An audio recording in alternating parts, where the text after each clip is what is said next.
Hi guys, welcome to TFA Files TV. We are back again with latest gossip. Nyaya dziri kupisa dziri kutenderera pa social media. Pane Mukadzi awanikidza murume wake aine rimwe hure mumota. See full video mutiudze kuti munoti kudii.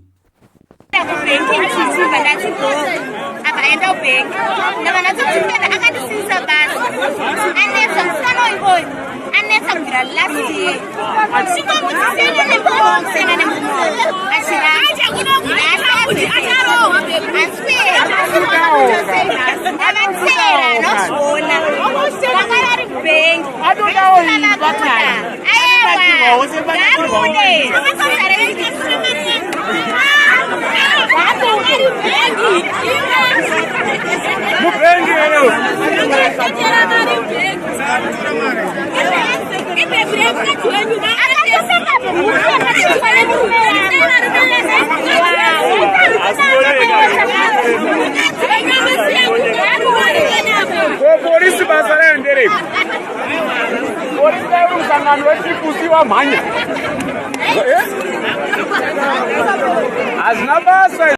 I'm sure guys mazvinzwirawo mega namadam boss vanga varipo pa comment section vauya vakanyora vakati sha I'm very sorry young lady, fight for your men.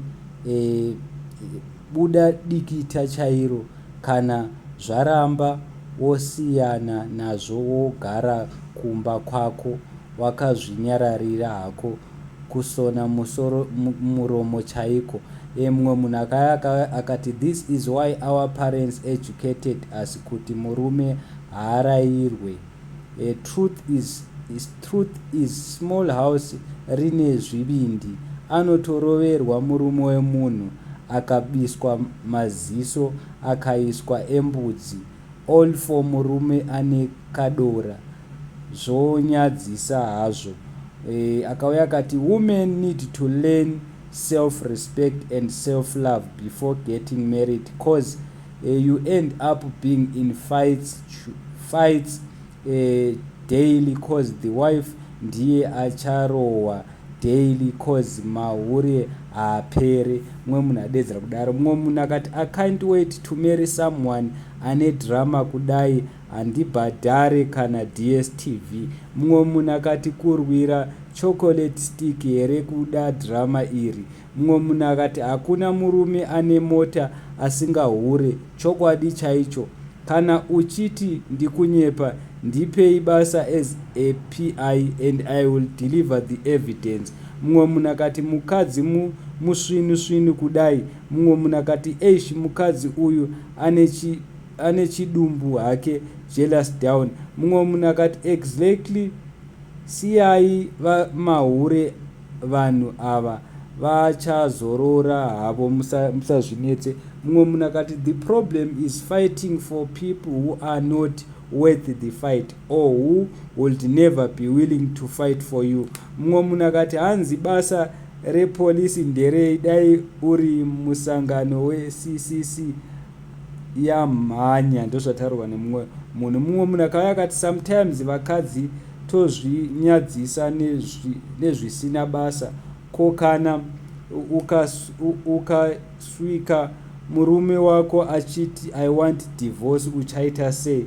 Siyai varume ava hamungavagoni, vanohura kusvika wati eke. Mumwe munhu akati haanga mbotadze kutorerwa murume ane dzungu mukadzi uyu. Mumwe munhu akati causing such a sin won't help. Murume wako will apologize to the girlfriend, then they will continue after you have embarrassed yourself like this. Mumwe munhu akati why would you embarrass yourself like this? Mumwe munhu akati varume venyu havakudei but hamuzvizive, vanoda isusu chete. Mumwe munhu akati itai henyu mega izvi. Mumwe munhu akati this wasn't necessary. Saka vamwe vanhu vadedzera kuti aiwa mukadzi uyu ndiye azvinyadzisa, dai anga kangwara aingofanira kungodedza murume wake katotaurana nemurume wake zvakanaka. Vanhu vakati aiwa angari right ndokuti mutonyadzisa murume anohura. So I don't know guys kuti imi munoti kudi. Please comment down below mutiudzewo kuti dai wanga uri iwe pasituation yakadai so wanga uchaita sei, because vamwe vanhu vari kudedzera kuti uyu mukadzi ndiye atozvinyadzisa ega because abva aburitsa nyaya dzacho dzese pachena kuti ndakadzingwa basa, musikana uyu iri hure iri kudhara richingoda mukadzi richida murume wangu chichi. So guys, thank you so much. Don't forget to subscribe to our channel. I'm out.